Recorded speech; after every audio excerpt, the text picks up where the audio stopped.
January is over and I've got some books, movies, TV, and music to share with you. Okay, let's do it.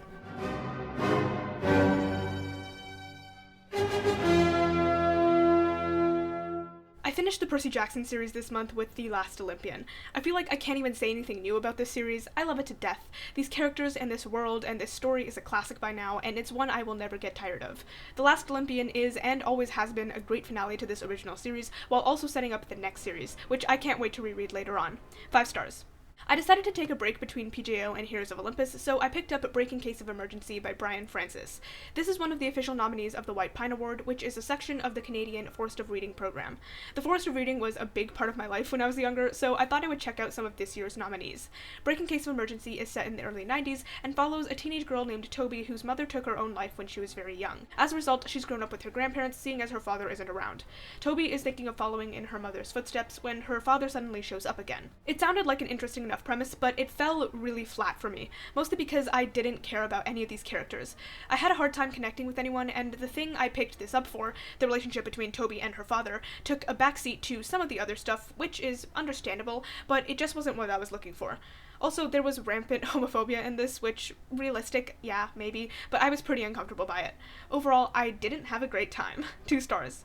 Finally, I finished the month off with Frying Plantain by Zalika Reed Benta. Another White Pine nominee, this follows a Jamaican-Canadian girl named Kara from when she's really young all the way into her 20s, which is done in a number of short stories. It looks at immigrant life, toxic female friendships, tumultuous family dynamics, and, of course, coming of age. I enjoyed this for the most part. Many of the stories were well-crafted, authentic, and relatable to an extent, but as it continued, I grew more and more distant from it. Whenever I hit a story I wasn't clicking with, it really dragged, and in those moments, I quickly lost interest. Overall, I still really enjoyed it, and I would be willing to see what Zalika Reed Benta comes out with in the future. 3 stars. I started the month off by finishing my Marvel binge. I watched from Guardians of the Galaxy Volume 2 all the way to Spider-Man Far From Home. Once again, not going to be talking about them all here because I've got a whole separate video planned for it. When will it be up? Hell if I know. I'm trying not to fail calculus. Bad Genius is a Thai movie on Netflix I've been meaning to watch for quite a while now, and when I finally did, I was surprised by how much I loved it.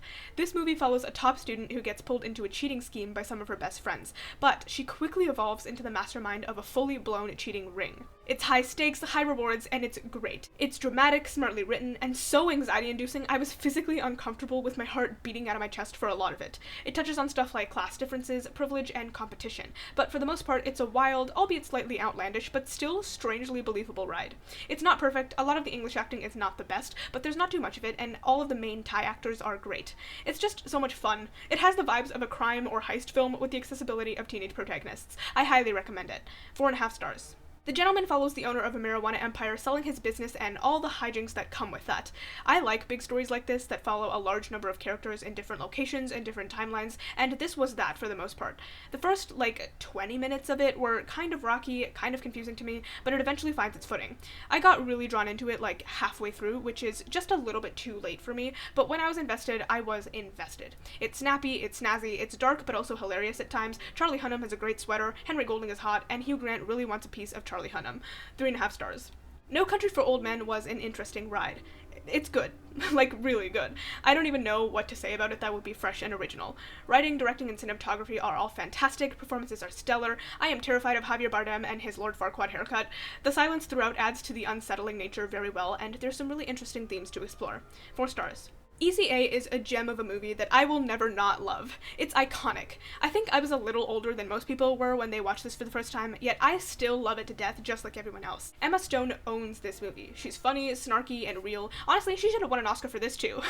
This is just so amusing, lighthearted, full of heart, and endlessly rewatchable. 4 stars. To All the Boys, Always and Forever is the last one in the To All the Boys I Loved Before series, and I can say it is 1,000 times better than the second. It was cute, I enjoyed it well enough. I made an entire video about it, so if you want to see my more in-depth thoughts, you can check that out there. 2 stars. I rewatched 8th Grade because it's leaving Netflix, and it's still as fantastic as it was when I first watched it. This is, hands down, one of the best coming-of-age movies I've ever seen. It captures exactly what this time of life is like, from being shy and scared to put yourself out there, to wanting to be around the popular kids, to having your first crush, to anticipating what high school will be like, to the sometimes tough parental relationships we have. Although this is the best movie dad ever put to screen, don't at me on that, to learning that it's okay for things to not be fantastic all the time because it won't last forever. The writing and performances are so authentic. This could honestly just be me watching a real girl in her last week of 8th grade. This is just so much love put into this movie, and it really comes through.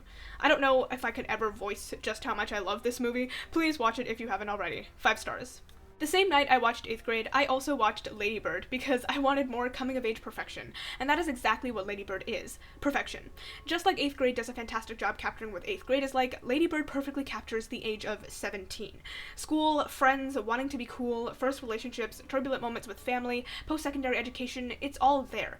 Everyone in this does such a good job. These characters, particularly Lady Bird and her mom Marion, are rounded and three-dimensional, and you can understand them and their actions so deeply, which means Greta Gerwig had such a deep love and understanding of them too. It's hilarious, witty, soft, emotional. It's perfect, okay? That's all I can say. It's perfect. 5 stars. Malcolm and Marie was not great. Before I harp on it, I do want to say that the cinematography in this is gorgeous. It's beautiful to look at throughout the entire thing, and it definitely should be commended for that. John David Washington and Zendaya were also phenomenal. They absolutely carry this movie, which they've kind of got to, seeing as they're the only ones in it. Their performances were solid throughout and are truly the highlights of this. That being said, I wish the thing they were performing was better. This entire movie is an argument. Actually, it's not even an argument, it's monologues, each one of them going off at the other for minutes at a time with the other not responding at all. I will say it was pretty enjoyable for the first half hour, but it quickly goes downhill after that. The monologues get longer and more unnatural to the point that it's not even fun to watch the performances anymore. Like, Zendaya's final monologue was objectively fantastic, but I was so tired by that point that I didn't even care, and I just wanted it to be over. On top of that, it was very clear that the director was trying to air his own dirty laundry out with this movie, and yeah, it's weird. My advice is to watch this until the mac and cheese portion is over and then call it a day. 2.5 stars. Promising Young Woman was definitely interesting. This follows a woman named Cassie who pretends to be blackout drunk at bars, and when quote-unquote nice guys come over to help her home, aka bring her back to their place, she teaches them a lesson. First of all, Carey Mulligan is fantastic. Her performance is truly something to watch. She's hurt and traumatized and also obsessed with this habit and what sparked her to start it, so much so that the rest of her life has been derailed. This is a divisive movie, and I kind of understand why. From the synopsis alone, you might think it would tip into the women good, men bad sentiment, and some definitely think it is, but in reality it is so much more nuanced and thought out than that. This movie not only looks at assaulters themselves, but everything else that lets assaulters do what they do. Slut-shaming quote-unquote friends who don't believe victims, institutions that oftentimes benefit assaulters over victims like universities and the legal system, and the bystanders who see something wrong happening and do nothing about it. It also looks at how these quote-unquote nice guys genuinely think they're being nice and don't realize they're doing something wrong, which is doubly horrifying. At times, this can feel like a very hopeless movie, like the message is that all people suck. In fact, I think my joke Letterboxd review is something about that, but in reality, I don't think this is a hopeless movie. I think this is a look at how these things affect people. I think above all, though, it's a character study on Cassie. A lot of the things she does in here are not good from any standpoint. Like, we're not meant to be applauding her actions. Instead, we're meant to see how lives can be completely destroyed by these things, and we just want her to heal and to get better. I have it at 3.5 stars right now, mostly because in the moments following it, I was pretty devastated and felt that all people sucked, but clearly after thinking about it more, I know that's not the case. I definitely want to catch this again at some point because I think it may be better with another viewing. Also, this has a fantastic reversal about 3/4 of the way through, and by fantastic, I mean I felt like I was about to sit down and someone yanked my chair out from under me. It really hurt. 3.5 stars. I ended off the month with If Beale Street Could Talk, which was absolutely gorgeous. This relationship is maybe the most beautiful one I've seen put to screen in the last little while, and for that alone it deserves so much appreciation. I fell in love with these characters and their love. The performances were all stellar, not to mention the directing and cinematography. It's dreamlike during the early parts of the relationship and harsher afterwards. It's slow and really lets you spend time with these characters and this story. 4.5 stars. I watched both seasons of Derry Girls in 2 days, no joke. This is so much fun. It's lighthearted and genuinely funny. The characters are sort of over the top and dramatic, which is exactly the point, and they play off each other so well. It's addicting and easy to get through. One complaint I have is that sometimes the episodes end on a very sudden note, and again, I think this is deliberate. It's just a little jarring and something to get used to.